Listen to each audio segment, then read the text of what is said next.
Now, by analogy, if we think of a child, say a young teenager who is orphaned, right, suddenly, what is it like for a child to, even an intellectually mature for a young teenager kind of child, suddenly to realize that his or her parents have died and it's up to him now to face the world on his own. He knows he is not ready for that. He knows intellectually and emotionally all of his life, right? His parents have been there.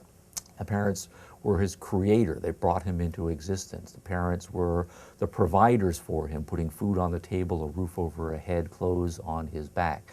The parents gave him guidance. The parents gave him a sense of security, both financial and emotional.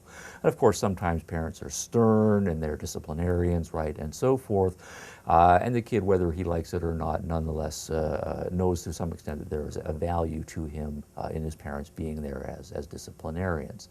So the parents are creators, they are guides, they are securities, they are support of sustenance and so forth. If those parents are suddenly rooted out of the child's life, something hugely important is gone. The buffer zone between the child and reality in all of its cold starkness is no longer there, and the child is suddenly thrust forward. That has to be a deeply unsettling experience. But then the same thing holds for religion. Religion thinks of God as the creator, God as the provider, God as our source of security, as of course sometimes a stern disciplinarian and so forth. And for most people, whether they like it or not, there is some comfort there and some value in their way of thinking about themselves in the world to there being some sort of a God in their life. Wrench that out of their lives, wrench that out of the broader cultural fabric, then suddenly we are thrust forward and facing a cold and apparently empty and meaningless universe, and that is a deeply unsettling crisis kind of state for us to be in. Now, for the existentialist, then, the first step of intellectual, philosophical maturity is going through this stage. And of course, for many people, this is as far as they get. Right? They bump up against these issues, realize that we're treading on some dark and perhaps dangerous territory, and they're not particularly comfortable with this, and so they simply walk away. And existentialism has a reputation then for being a dark and gloomy kind of philosophy. Now, we do have a choice here, and that certainly is one of the choices that one can make here. And the existentialist will insist on our now having to make a choice when we come to this moment of realization of the death of God, or at least a strong possibility of the death of God.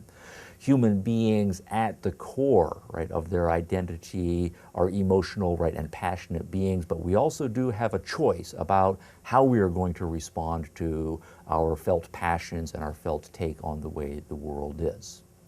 And the choice that we make here is decisive to the course of our future identity as human beings. And what the existentialists will say is many human beings get to this point, sense that they are approaching dangerous territory, that philosophy and thinking deeply about religious questions is going to raise possibilities that they do not want to consider. And so what in effect they will do is shut off their minds and run away. They will, instead of following through on the possibility of the death of God and what might that might mean for their lives and the broader life, or broader lives socially and culturally, they decide they don't want to have to face up to those issues. What they want to do is retreat to a safe zone, the comforting stories that they heard religiously as children. They really want to believe those stories. Those give them a felt sense of meaning in their life.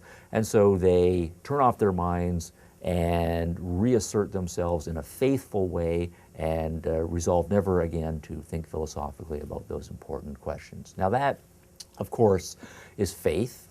And for the existentialists, particularly for existentialists commenting on 20th century individuals who take this path, the phrase that is used to describe that choice, right, that is made is the phrase rather bad faith. And it's bad faith, the phrase comes from Jean-Paul Sartre, because there is something dishonest about it. It's one thing, we might say, for a medieval peasant who is probably illiterate, who probably has never left the village that he or she is born in, who doesn't have time to think about various issues, who hasn't had an education. It's one thing for that sort of a person to have faith in God and faith in the kind of religion that he hears every Sunday when he goes to church. But it's a very different thing for modern, literate, educated, even modestly educated individual to retreat to faith in that sort of a matter. That person knows, whether they will admit it or not, that the death of God is a real possibility, and what they are doing, that it's a real possibility that has important implications for their life. But they are not willing to face up to what they know is a real and important possibility. Bad faith is an option that many individuals take, but it is an inauthentic option. It's not being a human option, right? As a human being, as a thinking and feeling human being, there is not a requirement, but there is, if we are going to be authentic as human beings, a need for us to face up to the world as it actually is, and not simply retreat from the world as it actually is, and simply lull ourselves with fairy tales from our childhood and so forth. So what the existentialists will urge, and again this is a matter of choice, but what the existentialists will urge is that if we are going to grow as human beings, what we have to do is follow the course of investigation. Take seriously the possibility that God might be dead, and consider deeply what that will mean for our lives, what it means for what we are to do with our lives, what the purpose of our lives is going to be, how we're going to relate to the broader universe around us, to ourselves and to other people, that we have to take on that project.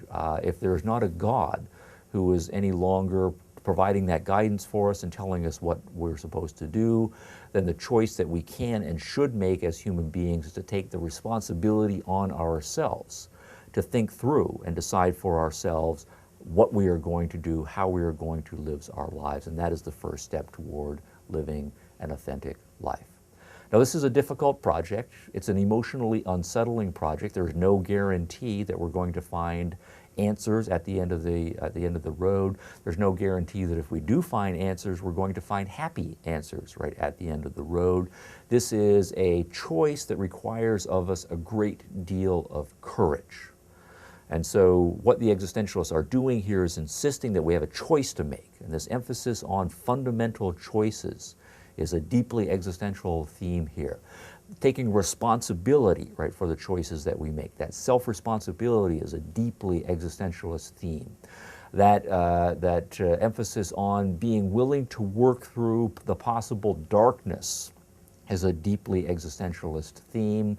And having the courage, right, that virtue, is also a deeply existentialist theme.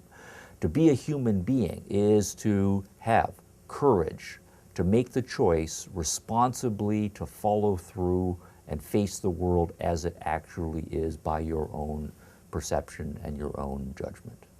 All right, now this is a difficult project. Okay? It's a very serious project. Is there any more pressing issue in the life of a human being, whether there is a God, what the meaning of his or her life is going to be, and who is responsible for making those big strategic decisions? The existentialists say there is no greater project, and so it's the authentically deep human project.